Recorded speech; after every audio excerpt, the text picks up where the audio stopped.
Hello, traders. FX Pip Collector here. Today is Tuesday, July 16th, and I'm going to be analyzing the pound yen starting on the monthly, working my way down to the 1 hour time frame. So on the pound yen, I still think this is very clearly a wave A. I think this is very clearly three waves down for B, and I think this is a 1, 2, and I think we're in a wave 3. The 178% Fibonacci extension definitely is an area where wave 3 could end. Even if it does end, then it's probably just going to make a wave 4 correction and then eventually a wave 5. So heading down to the weekly time frame. On the weekly time frame, definitely still in an uptrend. Like I said, we are at a Fibonacci level, which definitely could cause a decent pullback, maybe even the start of a wave 4. But we really have no evidence of that yet. We have no break of structure. All we got is price reacting to the Fibonacci level, which for me is definitely not enough evidence.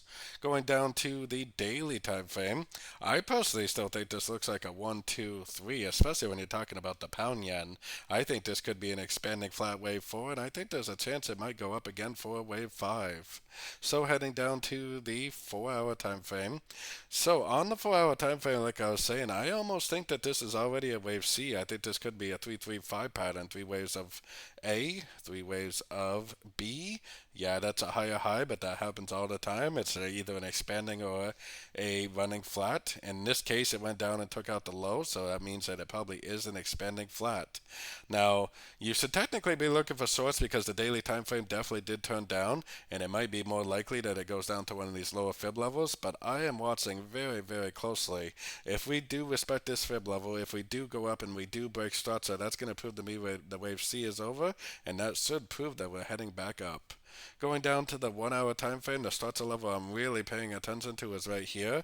Until it actually breaks that, I am kind of primarily looking for shorts. And while we're looking for shorts, if it just keeps on trending down, then that's not really a problem for us because we're looking for shorts anyways. But on the other hand, if it does go up, if it does break and hold above this structure, then that definitely will turn me into a buyer at the end of every single pullback I see for the continuation of the uptrend potentially.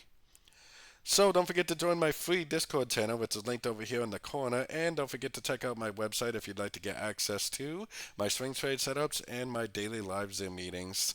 As always, thank you and happy trading.